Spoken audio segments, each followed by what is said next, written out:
₱1 bilyong ngiti ang sumilay sa mga labi ni Thomas Avery. Napakagandang balita niyan, Martinez. Siguraduhin mong nakahanda na ang lahat ng papeles. Bukas. Masusunod, sir. Congratulations po ulit, Mr. Avery. Ibinaba ni Thomas ang tawag sa kanyang cellphone at isinandal ang ulo sa malambot na headrest ng kanyang luxury car. Sa wakas. Ang deal na ilang buwan niyang pinaghirapan, ang proyektong halos hindi niya ipinatulog, ay sarado na. Tagumpay. Ito ang salitang nagpapaikot sa mundo niya. Napatingin siya sa labas ng bintana. Ang mga ilaw ng syudad ay tila kumikinang na mga hiyas na nakasabog sa kadiliman, isang imperyong unti-unti niyang inaangkin. Para kanino ang lahat ng ito? Para kay Lily. Palaging para sa nag-iisa niyang anak. Ngunit habang papalapit ang sasakyan sa dambuhalang gate ng kanilang mansyon, unti-unting napawi ang nangiti sa kanyang mga labi. Pinalitan ito ng pamilyar na pagod. Ang bawat hakbang niya papasok sa bahay ay may kaakibat na alingawngaw sa mamahaling marmol ng sahig. Walang musika, walang tawanan. Tanging ang mahinang ugong lang ng aircon ang sumalubong sa kanya. Ganito palagi. Isang palasyong malamig at tahimik. Dahan-dahan niyang binuksan ang pinto ng kwarto ni Lily. Ang maliit na figura nito ay mahimbing na natutulog, yakap ang isang teddy bear na mas malaki pa sa kanya. Sa liwanag na nagmumula sa siwang ng pinto, nakita ni Thomas ang payapang mukha ng anghel niya. Ang lahat ng pagod sa kanyang katawan ay tila bahagyang gumaan. Lumuhod siya sa tabi ng kama at marahang hinalikan ang noo nito. Amoy gatas at sanggol pa rin. Isang halik lang. Ito lang ang kaya kong ibigay sa ngayon, anak. Babawi si Papa. Palagi niyang sinasabi iyon sa kanyang isip. Isang pangakong hindi niya alam kung kailan matutupad. Tumayo siya at dahan-dahang isinara ang pinto. Dumiretso siya sa kusina para uminom ng tubig. Doon, naabutan niya si Yaya Lena, ang matandang kasambahay na nagpalaki pa sa kanya, na tahimik na nagliligpit. Gabi na po, Sir Thomas. Bati nito, hindi tumitingin sa kanya.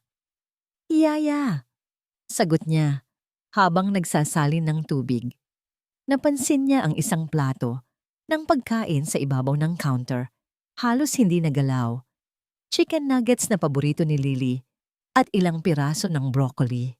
Malamig na. Hindi na naman kumain si Lily? Tanong niya, may bahid ng inis sa kanyang boses. Sinabi ko na kay Marian na huwag masyadong pagbigyan ang pagiging pihika ng batang yan. Hindi sumagot si Yaya Lena. Ipinagpatuloy lang nito ang pagpupunas sa mesa.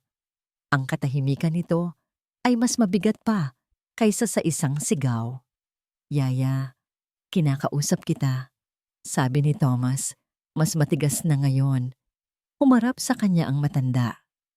Ang mga mata nito, na nakita na ang halos lahat ng yugto ng buhay niya, ay puno ng isang emosyong hindi niya mabasa. Lungkot? Pag-aalala? O baka naman paninisi? Kumain po si Lily, sir. Mahinang sagot nito. Kumunot ang noo ni Thomas. Anong ibig mong sabihin? Ano to? Itinuro niya ang plato. Yumuko si Yaya Lena at dahan-dahang kinuha ang plato. Bago niya ito dalhin sa lababo, tumigil siya at muling tumingin ng diretso kay Thomas. Sir, may mga bagay na hindi kayang bilhin ng pera at may mga sugat na hindi nakikita ng mata. Napatitig si Thomas. Anong klaseng drama na naman ito? Pagod na siya para sa mga ganitong palaisipan. Matulog ka na, Yaya. Masyado ka nang napapagod. Sabi na lang niya. Tinalikuran ito at naglakad paalis ng kusina. Hindi niya nakita ang luhang pumatak mula sa mga mata ng matanda habang nakatingin ito sa papalayong likod niya. Isang luhang dala ng takot at kawalan ng pag-asa. Narinig ni Marian ang pagring ng kanyang cellphone mula sa bedside table. Tiningnan niya ang pangalan sa screen. Thomas. Agad siyang bumangon. at sinuklay ng mga daliri ang buhok bago sagutin ang tawag. Inipit niya ang telepono sa pagitan ng balikat at tainga habang naglalakad papunta sa salamin, pinapanood ang sarili niyang ngumiti. "Hello, my love," sabi niya. Ang boses ay malambing at puno ng pag-aalala. "Napatawag ka? Okay ka lang ba? Hindi ka ba masyadong pagod?" Narinig niya ang boses ni Thomas sa kabilang linya. Tila pagod, ngunit masaya. Ikinuwento nito ang tungkol sa deal na naisara nito. Tumango-tango si Marian kahit hindi naman siya nakikita ng asawa. "Wow! Congratulations, love! Ang galing-galing mo talaga!" Papuri niya. "Siyempre, miss na miss ka na namin dito. Lalo na si Lily, kanina ka pa niya tinatanong." Isang kasinungalingan. Hindi siya tinanong ng bata ni isang beses. "Pauwi na ako. Pakisabi kay Lily, babawi ako sa kanya. I love you both," sabi ni Thomas. "We love you too. Mag-ingat ka sa pag-drive," sagot ni Marian bago ibaba ang tawag. Sa isang iglap, ang matamis na ngiti sa kanyang mga labi ay naglaho. Humarap siya sa salamin at tinitigan ang kanyang perpektong mukha. Ang mukha ng babaeng nakakuha ng lahat ng gusto niya. Halos lahat. May narinig siyang maliliit na yabag sa labas ng pinto. "Mommy, Marian." Bumukas ang pinto at iniluwan nito si Lily. May hawak na isang piraso ng papel. Isang drawing. "I made this for Papa," sabi ng bata. Ang mga mata ay nagniningning. Ipinakita nito sa kanya ang isang magulong guhit ng 3 tao na magkakahawak kamay. Si Thomas, siya, at si Lily. Kinuha ni Marian ang papel. "Ang ganda, baby," sabi niya. Ngunit ang boses niya ay walang emosyon. Naglakad siya pabalik sa kanyang vanity table kung saan nakapatong ang isang baso ng tubig. Habang tinitingnan ang drawing, hindi sinasadya na natabig ng kanyang siko ang baso. Tumapon ang tubig sa buong papel. Kinakalat ang mga kulay na krayon at ginagawang isang malaking mantsa ang obra ng bata. "Oh my God, I'm so sorry!" Gulat na sabi ni Marian, ngunit ang mga mata niya ay malamig. "Ang clumsy ko naman! Look what I did to your beautiful drawing!" Nakita niya ang unti-unting pagbagsak ng mga balikat ni Lily. Ang ningning sa mga mata nito ay napalitan ng namumuong luha. It's okay po," pabulong na sabi nito. "Hayaan mo na. Gagawa ka na lang ulit ng bago, okay?" sabi ni Marian at ginulo ang buhok ng bata bago itapon ang basang papel sa basurahan. Hindi niya kailangan ng paalala kung sino ang orihinal na pamilya sa bahay na ito. Kinagabihan, habang pinapatulog niya si Lily, naisipan niyang magkwento. "Mommy, can you tell me a story about a princess?" tanong ni Lily. Ngumiti si Marian. "Sige, may isang prinsesa na nakatira sa isang malaking kastilyo. Pero ang prinsesang ito, hindi siya marunong sumunod. Lagi siyang nagkakalat at hindi niya pinapakain ang sarili niya. Alam mo ba kung anong nangyari sa kanya?"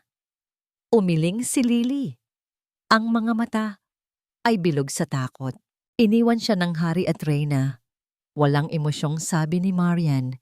Dahil ang mga batang hindi marunong sumunod at hindi kamahal-mahal ay iniiwan sa madilim na gubat para kainin ng mga halimaw.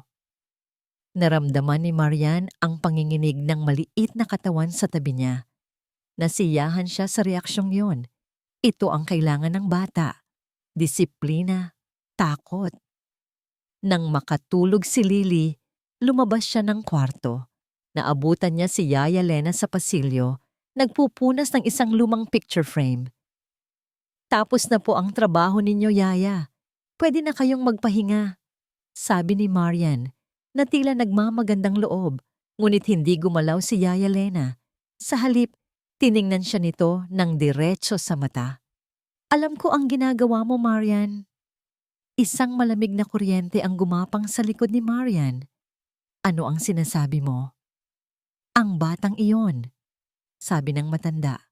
Ang boses ay mariin. Ay isang anghel. Huwag mo siyang gawing salamin ng anumang demonyo na nasa loob mo. Kasabay noon, may narinig silang ingay sa sala. Si Lily, nagising at bumaba para uminom ng tubig, ay hindi sinasadyang natabig ang isang maliit na palamuti sa gilid ng mesa. Ito na ang pagkakataon ni Marian. Mabilis siyang naglakad papunta kay Lily at hinawakan ito ng mahigpit sa braso. Ano na naman ang ginawa mo? Sigaw niya. Sorry po. Umiiyak na sabi ni Lily. Nakita kita. Sigaw ni Yaya Lena mula sa likuran. Humarap si Marian. Ang mga mata ay nag-aapoy sa galit.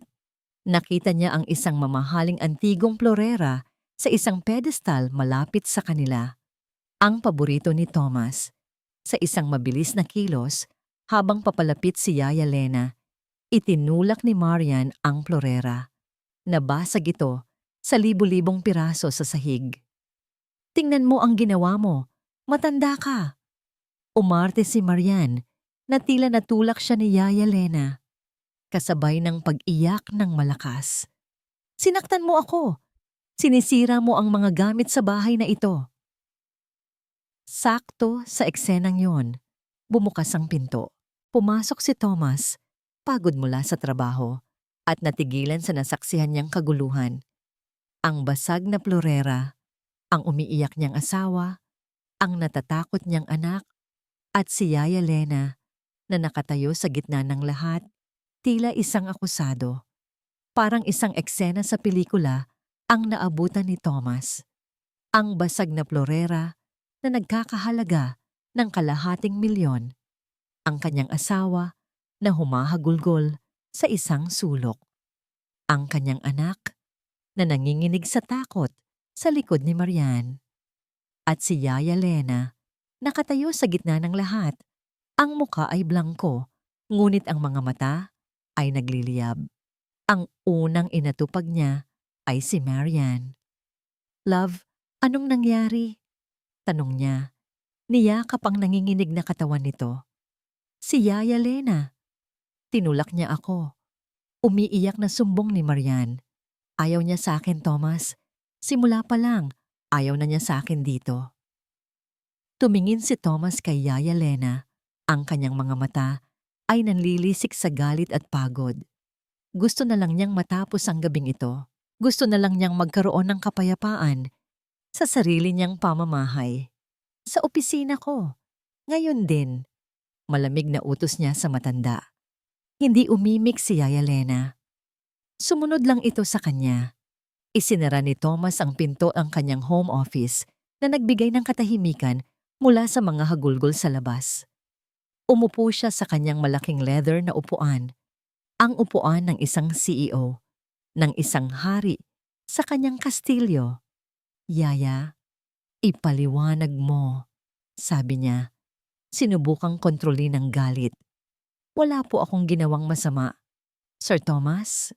Mahinahon, ngunit matatag na sagot ng matanda. Ang florera. Si Marian po ang may gawa. Napahilamos si Thomas sa kanyang mukha. Hindi niya ito matanggap. At bakit naman niya gagawin yon? Para ano? Para siraan ka? Yaya, pamilya tayo dito. Bakit kailangang umabot sa ganito? Dahil hindi niya po pamilya ang turing sa inyo. Giit ni Yaya Lena, lumapit ito sa mesa. Sir, nakikiusap po ako. Tumingin kayo. Tumingin kayo ng maigi sa anak ninyo. Sa mga mata niya. Sa mga pasa niyang palaging may dahilan. Sa takot niya tuwing lumalapit si Marian. Pasa? Anong pasa? Naguguluhang tanong ni Thomas. Nadadapa ang mga bata, Yaya. Normal yun. Hindi po normal ang takot, sir. Hindi po normal na mawala ang nangiti sa labi ng isang bata sa sarili niyang pamamahay. Biglang uminit ang ulo ni Thomas. Ang mga sinasabi ni Yaya Lena ay hindi na lang akusasyon laban kay Marian. Isa na itong akusasyon laban sa kanya, sa pagiging ama niya. So anong sinasabi mo? Tumayo siya, ang boses ay tumaas na pinapabayaan ko ang anak ko? Na nagkamali ako ng pinakasalan? Ganon ba, Yaya? Isang butil ng luha ang pumatak sa mga mata ni Yaya Lena. Ang sinasabi ko lang po, sir, buksan ninyo ang inyong mga mata. Pero sarado na ang isip ni Thomas. Pagod na siya. Ayaw na niya ng gulo. Tapos na tayo, Yaya. Sabi niya, ang bawat salita ay tila isang pako na ibinabaon niya sa sarili nilang kasaysayan. Hindi na ito pwede. I'm letting you go. Nakita niya ang pagkabigla at sakit sa mukha ng matanda. Ang babaeng nag-alaga sa kanya nung bata pa siya. Ang nagpunas ng mga luha niya, ang nagluto ng paborito niyang adobo. Ngayon, itinataboy niya. Sir Thomas, wag po. Pakiusap nito. Ang boses ay basag na. Kunin mo na ang mga gamit mo. Ipahahanda ko ang tseke mo. Pinal na sabi ni Thomas at tinalikuran na niya ito. Ayaw nang makita pa ang sakit na idinulot niya. Nang gabing iyon, habang nag-iimpake si Yaya Lena, dumaan siya sa kwarto ni Lily. Mahimbing na ang tulog ng bata, ngunit kahit sa pagtulog, bakas sa mukha nito ang pagkabalisa. Hinalikan ng matanda ang noo ni Lily, pinipigilan ang sariling hagulgol. Hindi ka pababayaan ni Yaya, mahal ko, bulong niya sa hangin. Hinding-hindi. Ilang araw ang lumipas. Ang mansyon ay naging mas tahimik. Para kay Thomas, ito ay kapayapaan. Ngunit isa itong katahimikang nakakabingi. Isang hapon, habang pauwi siya mula sa isang business meeting, isang courier ang sumalubong sa kanya sa gate. May isang maliit na package para sa kanya. Kinuha niya ito.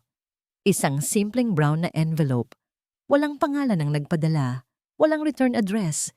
Dinala niya ito sa kanyang opisina at binuksan. Sa loob, wala itong sulat. Wala itong kahit ano. Maliban sa isang bagay, isang itim na USB drive. Hawak ni Thomas ang maliit na itim na USB. Wala itong bigat. Isang piraso lang ng plastik at metal.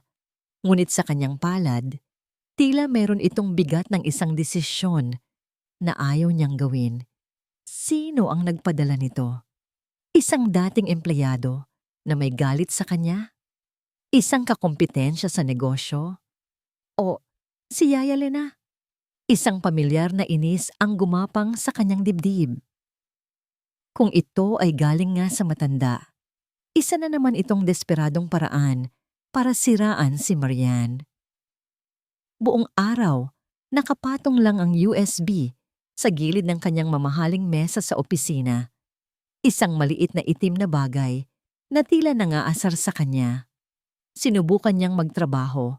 Binuksan niya ang kanyang laptop para basahin ang mga email tungkol sa bagong deal. Ngunit ang mga letra at numero ay lumalangoy sa harap ng kanyang mga mata. Wala siyang maintindihan. Ang isip niya ay paulit-ulit na bumabalik sa huling sinabi ni Yaya Lena.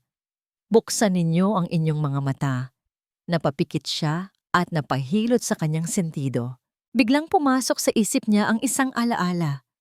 Ilang linggo na ang nakalipas sa isang party sa kanilang bahay. Nakita niya ang bahagyang pag-atras ni Lily nang minsang yayakapin ito ni Marian. Noong mga sandaling iyon, inisip lang niyang nagiging mahiyain lang ang anak niya. Ngayon, ang alaalang iyon ay bumabalik na tila isang tinik. Hindi niya na natiis. Kinuha niya ang kanyang cellphone at tinawagan si Marian. "Hello, love?" Sagot nito sa kabilang linya. Ang boses ay kasing tamis ng pulot. "Hey, kumusta kayo dyan?" Tanong ni Thomas. Sinubukang gawing normal ang kanyang boses. "Okay lang kami. Nagbe-bake kami ng cookies ni Lily ngayon. Say hi to Papa, baby." Narinig niya ang masayang boses ni Marian. May narinig siyang mahinang hi Papa mula sa malayo. Parang pilit. O baka guni-gunin niya lang? "That's good," sabi niya. Sige, may tatapusin lang ako. I'll be home late. Okay, love. We love you.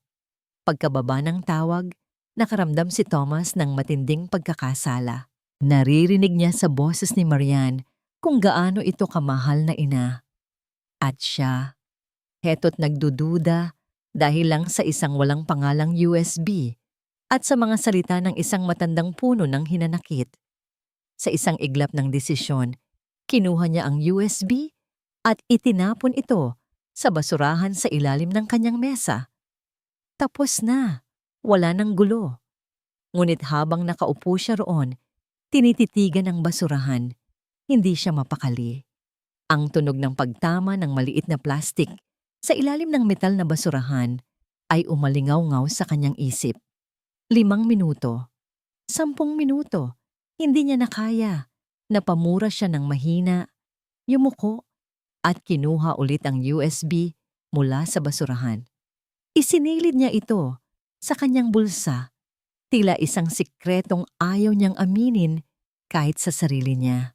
Nang gabing iyon, hinintay niyang lumalim ang gabi. Umuwi siya at naabutan ng isang payapang eksena.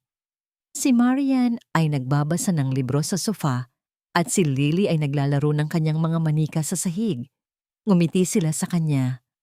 Niyakap niya sila. Para silang isang perpektong pamilya sa pabalat ng isang magasin. Muli, nakaramdam siya ng hiya. Ang sikretong nakatago sa kanyang bulsa ay tila isang laso na dahan-dahang kumakalat sa perpektong larawang ito. Kumain sila ng hapunan. Nagkwento si Marian tungkol sa araw nila. Halos hindi nagsalita si Lily, gaya ng dati. Tahimik lang itong tumatango. At sumusubo ng pagkain kapag sinabihan. Inisip ni Thomas na baka ganito lang talaga ang personalidad ng anak niya. Mahiyain, tahimik. Ngunit habang pinagmamasdan niya ito, hindi niya maiwasang mapansin ang mabilis na pagsulyap nito kay Marian sa tuwing magsasalita ang madrasta. Hindi ito isang tingin ng pagmamahal. Ito ay isang tingin ng pag-iingat. Nang matulog na ang lahat at ang tanging ingay na lang sa buong mansyon ay ang mahinang pag-ikot ng orasan, alam niyang oras na. Naglakad siya papunta sa kanyang home office. Isinara ang pinto ng walang tunog. Umupo siya sa kanyang silya at inilabas mula sa bulsa ang itim na USB. Ang puso niya ay biglang bumilis. Isang bahagi ng isip niya ang sumisigaw na itigil na ang kahibangang ito at matulog na lang.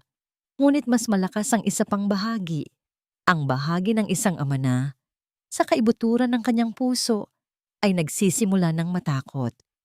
Ilang sandali siyang nakatitig dito bago niya isinaksak sa USB port ng kanyang laptop. Agad na lumabas ang isang folder sa screen. Binuksan niya ito. Sa loob, mayroon lamang isang file, isang video file, walang pamagat. Tanging isang random na serye ng mga numero. Humugot siya ng isang malalim na hininga na tila naghahanda para sa isang suntok. At pinindot niya ang play. Sa simula, malabo ang imahe. Kuha mula sa isang kakaibang angulo, mababa. Tila nakatago sa ilalim ng isang palamuti sa dining room. Medyo nanginginig ang kuha at ang tunog ay mahina, parang ugong lang. Kumunot ang noo ni Thomas. Ano ito? Isang prank? Pagkatapos ng ilang segundo, may pumasok sa frame. Nakita niya ang pamilyar na sahig ng kanyang dining room, ang mamahaling mesa. At pagkatapos, 2 pares ng paa, isang malaki at isang napakaliit. Narinig niya ang boses ni Marian, mahina at garalgal sa video. Hindi niya maintindihan ang mga salita, pero nandoon ang galit.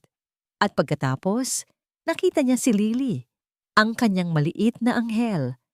Nakita niya ang pagtapon ni Marian ng pagkain mula sa isang plato papunta sa sahig. Hindi sa sahig. Sa isang maliit na bowl na nasa sahig. Ang dog bowl ni Buster, ang golden retriever nila na namatay noong 1 taon. Nabitawan ni Thomas ang mouse ng laptop. Isang lamig ang gumapang sa buo niyang katawan. Isang lamig na mas masahol pa sa takot. Ito ay ang lamig ng hindi makapaniwala. Pinanood niya na tila nanonood ng isang horror movie na hindi niya kayang patayin ang sunod na nangyari. Nakita niya ang pag-iling ng kanyang anak. Ang mga luhang walang tunog na dumaloy sa mga pisngi nito. Narinig niya ang mas malakas na boses ni Marian. At ang pinakamasaklap sa lahat, ang dahan-dahan nitong pagluhod. Pinanood ni Thomas ang sarili niyang anak, ang laman ng kanyang laman, na lumuhod sa sahig na parang isang hayop. Nakita niya ang panginginig ng maliliit nitong mga balikat habang sinusubo nito ang pagkain mula sa mangkok ng aso. Isang sigaw ang nabuo sa lalamunan ni Thomas. Isang sigaw na walang tunog. Hindi siya makahinga. Ang hangin sa kanyang baga ay tila naging lason. Ang puso niya ay hindi na tumitibok, kundi pinupukpok ang kanyang dibdib. Sinusubukang kumawala. Ang mundo niya ay gumuho. Bawat tagumpay na ipinagmalaki niya, bawat gusaling ipinatayo niya, bawat bilyong kinita niya, lahat ay naging abo sa isang iglap. Pabilis ng pabilis ang mga imahe sa kanyang utak. Ang mga pasa ni Lily na sinabi ni Marian ay dahil sa pagkakadapa. Ang pagiging pihikan nito sa pagkain. Ang biglaang pag-iwas nito ng tingin. Ang mga salita ni Yaya Lena. Buksan ninyo ang inyong mga mata. Napahawak siya sa gilid ng mesa. Sinapu niya ang kanyang bibig para pigilan ang anumang tunog na maaaring lumabas. Naramdaman niya ang pait ng asido sa kanyang lalamunan. Tinitigan niya ang babae sa video. Ang babaeng pinakasalan niya. Ang babaeng pinagkatiwalaan niya sa nag-iisang kayamanan niya sa mundo. Hindi na ito ang kanyang asawa. Isa itong halimaw na nakasuot ng balat ng tao. Isang ungol ang kumawala sa kanyang lalamunan. Isang tunog na puno ng sakit at matinding galit. Ang mga kamay niya ay naikuyom ng napakahigpit. Namuti ang mga buko ng kanyang kamao. Pinindot niya ang rewind. Pinanood niya ulit at ulit. Hanggang ang bawat detalye ng panginginig ni Lily, ang bawat butil ng luha nito, ang malamig na titig ni Marian, ay nakatatak na sa kanyang utak na parang isang markang bakal. At siya, ang tanga, ang bulag, ang walang kwentang ama. Hinayaan niya itong mangyari. Sa ilalim ng kanyang bubong, sa kanyang pamamahay. Nang matapos ang video, isang nakabibinging katahimikan ang pumuno sa kwarto. Ang tanging maririnig ay ang kanyang sariling malalim at magaspang na paghinga. Dahan-dahan siyang tumayo. Tumalsik ang mamahaling silya sa likuran niya. Lumikha ng isang malakas na kalabog sa gitna ng katahimikan ng gabi. Tumingin siya sa direksyon ng kanilang silid-tulugan. Ang lugar kung saan ang halimaw ay payapang natutulog. Hindi na galit ng isang nasaktang asawa ang nasa mukha niya, kundi galit ng isang amang gigibain ng mundo para sa kanyang anak. Dala ang laptop na nakabukas pa rin at paulit-ulit na ipinapakita ang karumaldumal na eksena. Lumabas siya ng opisina. Ang bawat hakbang niya ay mabigat, may layunin. Pagdating sa pinto ng kanilang kwarto, hindi siya kumatok. Pinihit niya ang doorknob at itinulak ito ng malakas. Binuksan niya ang ilaw. Nagising si Marian. Nagulat sa biglaang liwanag. Thomas, anong... Hindi na nito natapos ang sasabihin. Lumapit si Thomas sa kama. Itinaas niya ang laptop. Itinapat ang screen sa mukha ni Marian. Ang video ay naglalaro pa rin.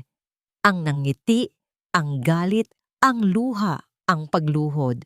Lahat nandoon. Naglaho ang kulay sa mukha ni Marian. Ano ito, Marian? Tanong ni Thomas. Ang boses niya ay hindi pa sigaw. Hindi ito galit. Ito ay isang bagay na mas masahol pa. Ito ay kalmado at mas malamig pa sa yelo. Ang imahe sa screen ng laptop ay sumasayaw sa harap ng mga mata ni Marian. Ang mukha ni Lily. Ang mangkok ng aso, ang sarili niyang muka, walang emosyon at malupit. Para siyang nanonood ng isang bangungot na hindi niya matakasan dahil ang halimaw sa bangungot na yon ay siya. Thomas, let me explain, sabi niya. Ang boses ay nanginginig. Sinubukan niyang hawakan ang braso nito, ngunit umiwas ito na para siyang may nakakahawang sakit. Explain? Bulong ni Thomas. Ang bawat letra ay tila isang patalim. Explain what? Nalaro lang to? Na nagbibiruan lang kayo ng anak ko? Oo, isang laro. Tinuturuan ko lang siya ng leksyon. Desperadong pagsisinungaling niya, kumakapit sa anumang dahilan na maiisip ng kanyang nagpapanik na utak. Nagiging masyado siyang mapili sa pagkain, Thomas. It was just a game to teach her a lesson.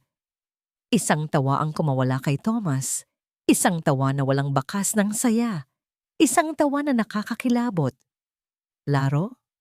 Umalingaw ang boses niya sa buong silid. Hindi na isang bulong kundi isang kulog. Nakita mo ba ang mga mata ng anak ko, Marian? Nakita mo ba ang takot? Ganun ba ang isang laro? Sa bawat salita ni Thomas, tila gumuho ang mga pader na matagal nang itinayo ni Marian sa paligid ng kanyang madilim na nakaraan. Bigla, hindi na si Thomas ang nakikita niya. Ang nakikita niya ay ang mukha ng kanyang sariling madrasta. Maraming taon na ang nakalipas. Ang mga mapanghusgang mata, ang mapanuyang ngiti, at bumigay siya. Anong alam mo? Sigaw niya pabalik. Ang boses ay basag sa pinaghalong galit at sakit. Wala kang alam. Wala kang alam sa pakiramdam na maging basura sa sarili mong pamamahay. Ang mga luha na kanina pa niya pinipigilan ay bumuhos na parang sirang dam. Araw-araw, ipinapakain sa akin ng madrasta ko ang mga tirang pagkain sa sahig. Araw-araw, sinasabi niya sa akin na iyon lang ang nararapat sa akin dahil isa akong pagkakamali, isang pabigat. Napatigil si Thomas sa biglaang pag-amin na yon. Ngunit hindi pa tapos si Marian. Nawawala na siya sa sarili, nilalamon ng mga multo ng nakaraan. Gusto ko lang ng perpektong pamilya. Humahagulgol niyang sabi. Yung pamilyang hindi ko kailanman naranasan. Maganda, masaya, perpekto. Pero ang anak mo, siya ang laging paalala. Isang paalala na hindi ako ang nauna, na ako ay pangalawa lang. Isa siyang mantsa sa perpektong larawan ko. Tumingin siya kay Thomas.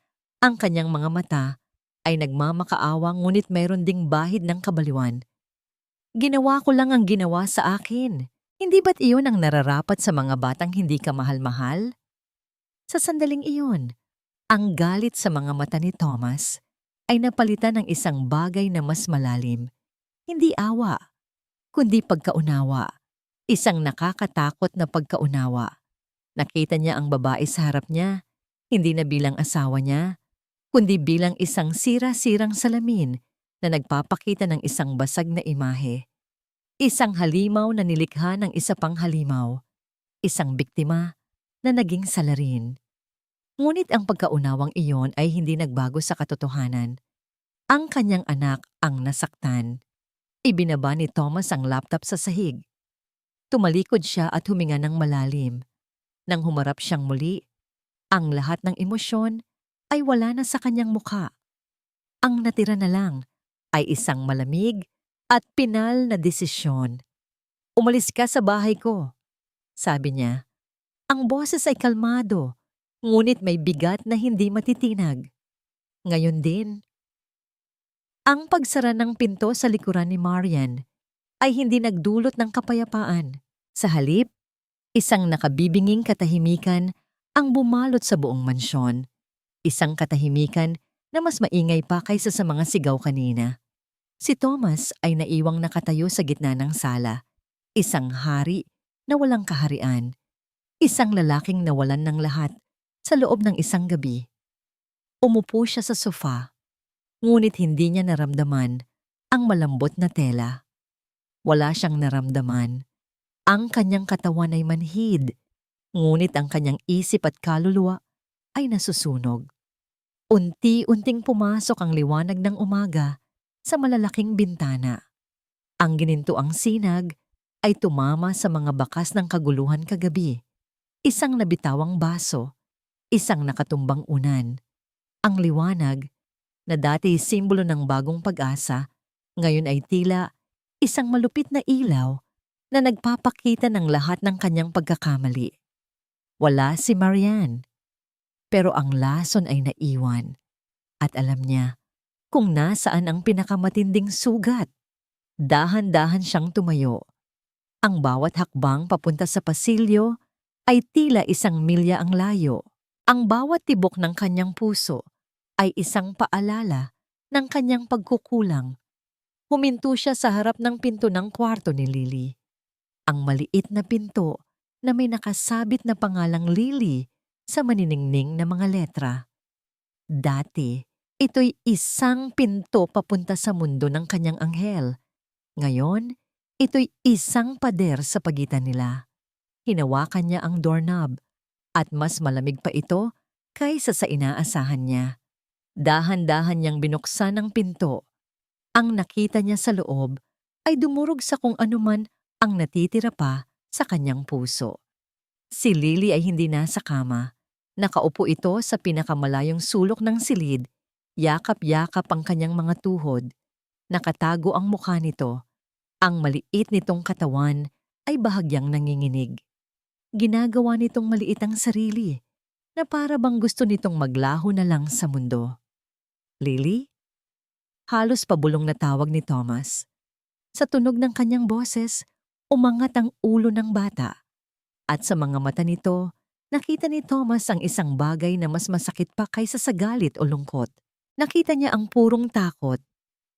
Anak, ako to. Si Papa, sabi niya. Dahan-dahang lumalapit. Ang mga kamay ay nakataas na para bang nagpapaamo ng isang sugatang hayop. Tapos na. Wala na siya. Ligtas ka na. Lumuhod siya sa harap nito. Iniabot niya ang kanyang kamay para hawakan ang pisngi nito, para iparamdam dito na nandyan na siya, na poprotektahan na niya ito. Ngunit sa sandaling ang dulo ng kanyang daliri ay dumampi sa balat nito.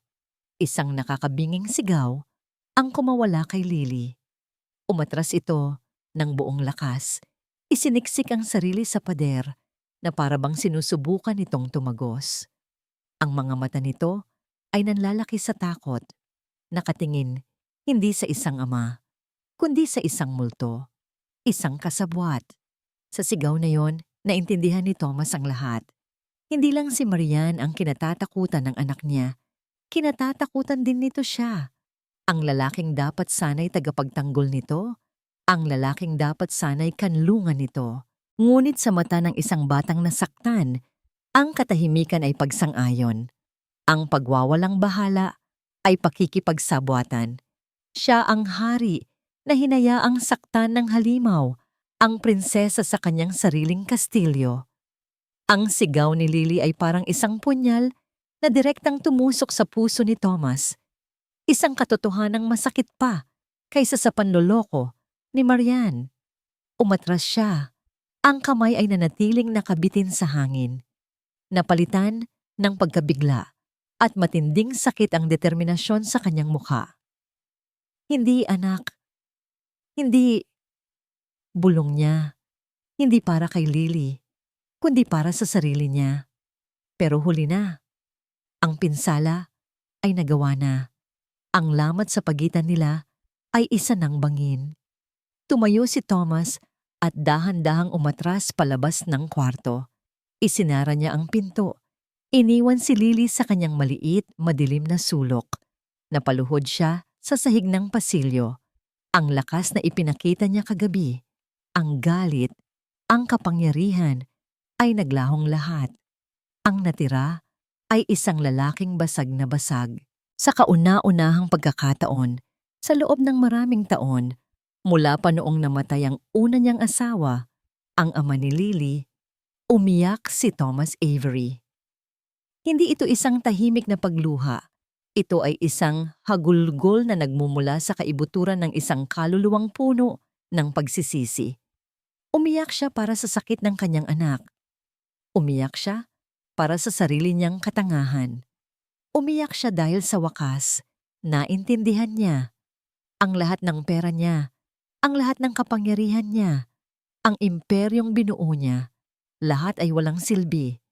Hindi nito kayang ayusin ang mga sirang piraso ng kanyang anak. Hindi nito kayang ibalik ang tiwala na winasak niya. Nawala na sa kanya ang lahat ng tunay na mahalaga. Napatingin siya sa isang mesa sa pasilyo. Nakapatong doon ang isang kopya ng isang business magazine. Sa pabalat, ang nakangiti niyang mukha. Ang titulo, Thomas Avery, The Man Who Can't Be Stopped. Isang mapait na ngiti ang gumuhit sa kanyang mga labi. Sa isang biglaang bugso ng galit sa sarili at kawalan ng pag-asa, kinuha niya ang magazine, kinuyumos ito, at ibinato ng buong lakas sa pader. Ngunit hindi yun sapat. Kinuha niya ang picture frame na katabi nito, isang larawan niya habang tumatanggap ng parangal, at ibinato rin ito. Nabasag ang salamin sa libu-libong piraso, kumalat sa sahig na parang mga luhang kristal, isang perpektong simbolo para sa buhay na akala niya ay perpekto. Ang sahig ay puno ng mga bubog, para itong mga bituin na nahulog mula sa langit, kumikinang sa ilalim ng liwanag ng umaga. Ngunit hindi ito maganda. Ito ay isang larawan ng pagkawasak. Dahan-dahang umupo si Thomas sa gitna ng mga bubog. Kumuha siya ng isang piraso. Nakita niya ang kanyang refleksyon, isang basag na imahe ng isang basag na lalaki. Hindi ito ang CEO na nasa pabalat ng magasin. Ito ay isang ama na nabigo. Sa sandaling iyon, isang kaliwanagan ang dumating sa kanya. Ang imperyong binuo niya, ang siya mismong kulungan na naglayo sa kanya kay Lily. Ang bawat oras na ginugol niya sa opisina ay isang oras na ninakaw mula sa pagkabata ng kanyang anak. Ang bawat deal na isinara niya ay isang pader na idinagdag niya sa pagitan nilang dalawa. Dahan-dahan, nagsimula siyang pulutin ang bawat piraso ng bubog. Hindi niya ininda ang sakit ng masugatan ang kanyang palad. Ang dugo na pumatak sa sahig ay tila isang maliit na kabayaran para sa lahat ng luhang hindi niya nakita. Nang malinis na ang sahig, tumayo siya. Ang kanyang mga mata ay hindi na puno ng luha. Ang mga ito ay puno na ng isang bagay na mas malakas. Determinasyon. Naglakad siya papunta sa kanyang opisina, umupo sa kanyang silya at kinuha ang telepono. "Hello? Thomas?" Sagot ng kanyang abogado sa kabilang linya. "Ang aga mo namang tumawag. May problema ba?" "Gusto kong ibenta lahat," diretsong sabi ni Thomas. Isang sandali ng katahimikan. "Ano? Ang alin? Yung bagong kotse?" "Lahat, David. Ang shares ko sa kumpanya. Ang posisyon ko bilang CEO. Lahat." Narinig niya ang malakas na pag-ubo sa kabilang linya. "Thomas, nababaliw ka na ba? Ito ang buhay mo. Pinaghirapan mo yan." "Mali ka." Mahinang sagot ni Thomas. "Ang buhay ko ay nasa kabilang kwarto lang at unti-unti siyang nawawala sa akin. Gawin mo na lang ang sinabi ko." Ibinaba niya ang tawag. Bago pa man makasagot ang abogado, sunod niyang binuksan ang kanyang laptop. Ang screen ay nag-ilaw. Ipinapakita ang kanyang kalendaryo. Puno ito. Meeting with the board, lunch with foreign investors, conference call to Tokyo. Isa-isa niyang pinindot ang delete. Delete. Ang ingay ng pag-click ng mouse ay ang tanging maririnig sa silid. Delete. Delete. Delete. Habang nabubura ang kanyang schedule, tila gumaan ang bigat sa kanyang dibdib. Binubura niya ang dating Thomas Avery. Nang wala nang natira kundi isang blankong pahinan, isinara niya ang laptop. Tumayo siya at lumabas ng opisina. Muli siyang huminto sa harap ng pinto ni Lily. Kumatok siya ng marahan. Walang sagot. Hindi niya ito pinilit. Sa halip, umupo siya sa sahig, nakasandal sa pader sa tabi ng pinto.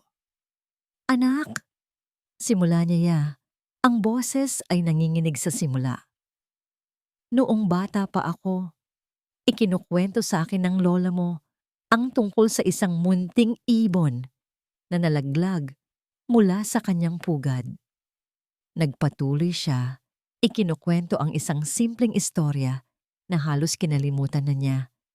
Hindi niya alam kung nakikinig ba si Lily. Hindi niya alam kung may epekto ba ito. Pero sa unang pagkakataon, hindi resulta ang mahalaga sa kanya. Ang mahalaga ay ang pagsubok, ang pagiging naroon lang. Biglang, isang malakas na sigaw ang bumasag sa katahimikan mula sa ibaba. "Thomas, nasaan ka?" Bumaba si Thomas at nakita si Richard, ang kanyang business partner at kanang kamay, na namumula sa galit sa gitna ng sala. "Tumawag sa akin si David. Ano tong kalokohan na naririnig ko na ibebenta mo ang lahat pagkatapos ng lahat ng pinaghirapan natin? Para saan, Thomas?" Tinitigan ni Thomas ang kaibigan. Ang mukha nito ay puno ng pag-aalala para sa kumpanya, para sa pera, para sa imperyo, ang mga bagay na dati mahalaga rin sa kanya. Ngunit hindi na ngayon. Kalmado siyang tumingin kay Richard.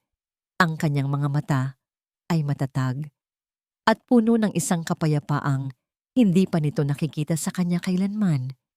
"Pinipili kong maging isang ama." Ang unang ginawa ni Thomas, kinabukasan ay tawagan si Yaya Lena. Hindi niya alam kung ano ang sasabihin. Ang mga salitang sorry ay tila napakaliit at walang kwenta kumpara sa pinsalang nagawa niya. Ngunit kailangan niyang subukan. Nang sagutin ng matanda ang tawag, si Thomas, ang dating CEO na kayang makipagnegosasyon ng bilyon-bilyong piso nang hindi kumukurap, ay nautal. "Yaya," simula niya. Ang boses ay nanginginig.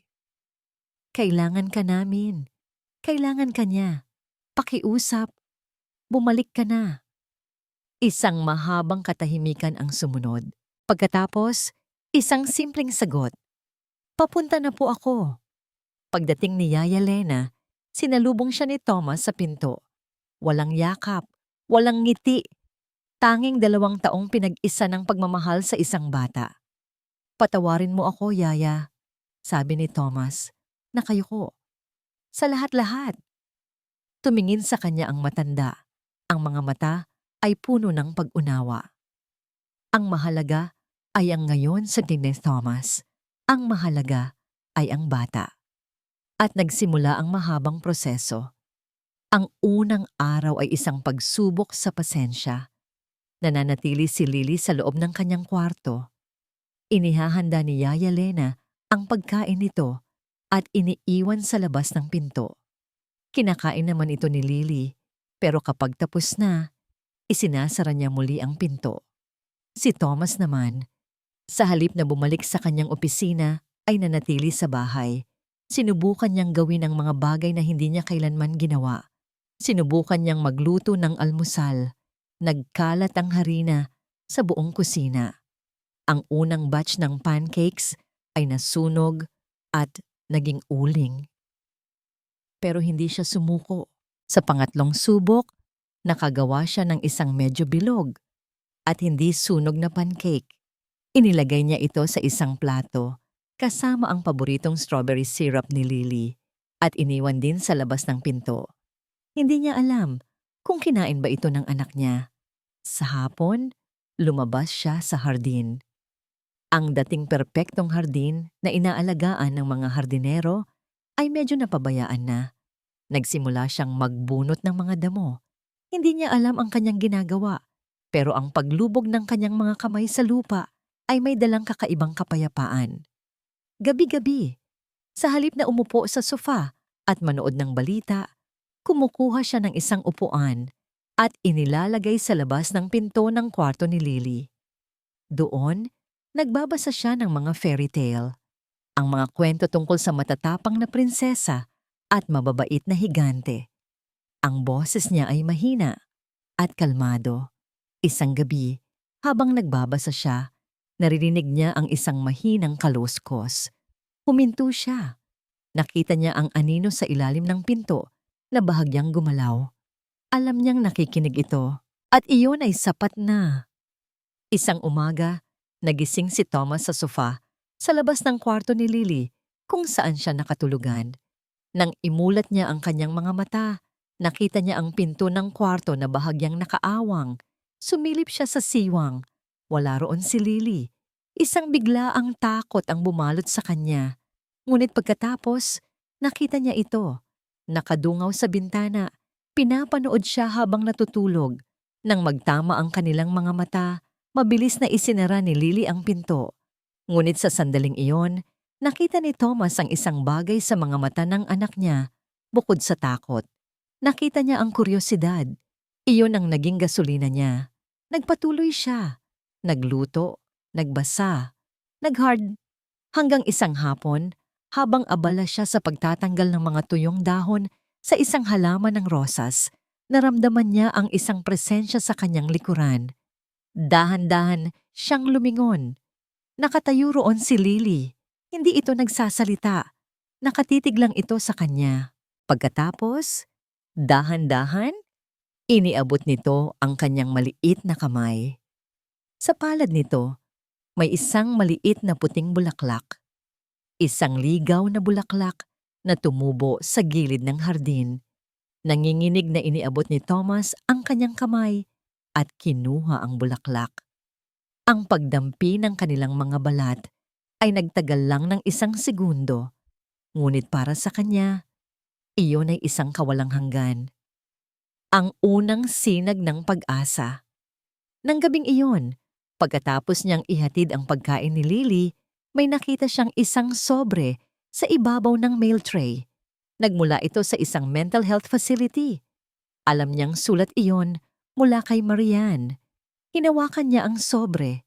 Ang isang bahagi niya ay gustong sunugin ito at huwag nang balikan pa ang nakaraan.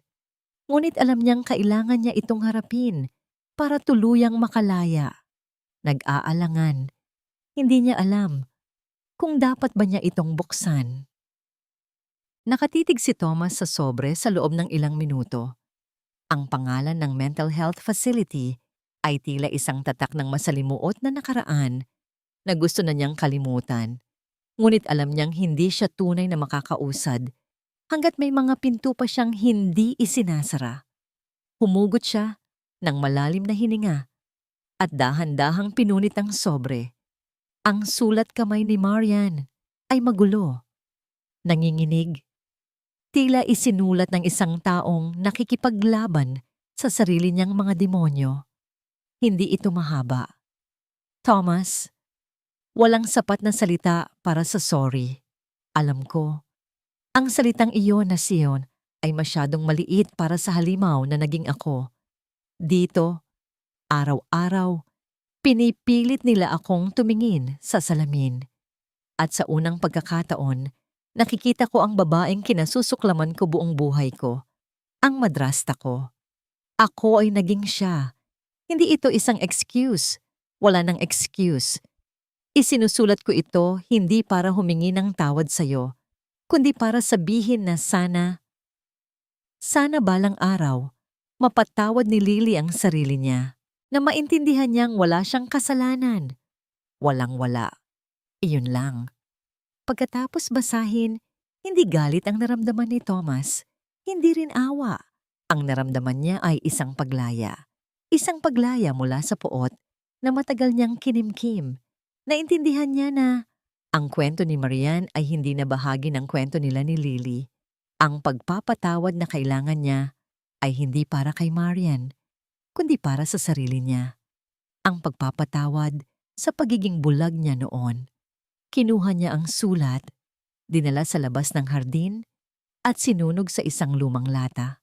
Pinanood niya ang mga salita na maging itim, kulubot, at maging abo na lang na tinangay ng hangin. Tapos na. Sa mga sumunod na linggo, Ang bahay na dati malamig at tahimik ay unti-unting napuno ng mga bagong tunog.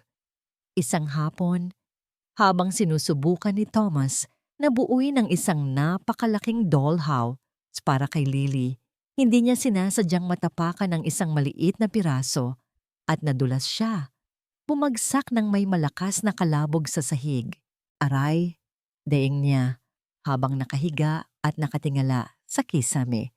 At pagkatapos, narinig niya ito. Isang tunog na akala niya ay hindi na niya muling maririnig. Isang mahinang paghagikik na sinundan ng isang malakas at malayang tawa. Ang tawa ni Lily. Napabangon si Thomas at napatingin sa anak. Nakatayo ito sa may pintuan. Ang isang kamay ay nakatakip sa bibig, ngunit ang mga mata nito ay sumasayaw sa tuwa. Para itong musika. Ang pinakamagandang musika sa buong mundo. Hindi napigilan ni Thomas ang sarili. Ngumiti siya ng napakalawak. Ginaya niya ang pagkakadulas. At sa pagkakataong ito, mas malakas pa ang tawa ni Lily. Mula sa kusina, nakita sila ni Yaya Lena. Napahinto ito sa kanyang ginagawa at tahimik na ngumiti. Pinupunasan ng isang luhang pumatak sa kanyang pisngi. Ang mansyon ay hindi na mansyon. Ito ay naging isang tahanan. Ibinenta na ni Thomas ang karamihan sa mga mamahaling kasangkapan. Pinalitan niya ang mga ito ng mga bagay na komportable at masaya. Isang malaking beanbag sa gitna ng sala kung saan sila nagbabasa. Isang mesa sa kusina kung saan nagiging magulo sila sa paggawa ng pizza mula sa simula. Isang araw, dinala ni Thomas si Lily sa hardin. May sorpresa ako sa'yo, sabi niya. Sa isang sulok ng hardin, kung saan may isang lumang bitak sa pader, may nakahandang isang maliit na puno ng kalamansi. Magtatanim tayo ng sarili nating puno, sabi ni Thomas. Ibinibigay kay Lily ang isang maliit na pala. Para kapag lumaki na ito, palagi nating maaalala na kahit sa mga sirang lugar, mayroong bagong buhay na maaaring tumubo. Magkasama silang naghukay. Ang lupa ay dumikit sa kanilang mga kamay at damit. Ngumiti si Lily. Habang tinatabunan nila ng lupa ang ugat ng puno, napansin ni Thomas ang isang bagay. Ang bitak sa pader, na dati niyang kinaiinisan bilang isang depekto, ay ang mismong lugar kung saan pinakamaliwanag na tumatama ang sikat ng araw sa umaga. Isang perpektong lugar para sa isang bagong simula. Nang matapos sila, umupo sila sa damuhan. Magkatabi, pinapanood ang kanilang maliit na puno. Dahan-dahang isinandal ni Lily ang kanyang ulo sa balikat ni Thomas. Hindi ito nagsalita. Ngunit ang kilos na yon ay nagsabi ng lahat. Niyakap ni Thomas ang kanyang anak.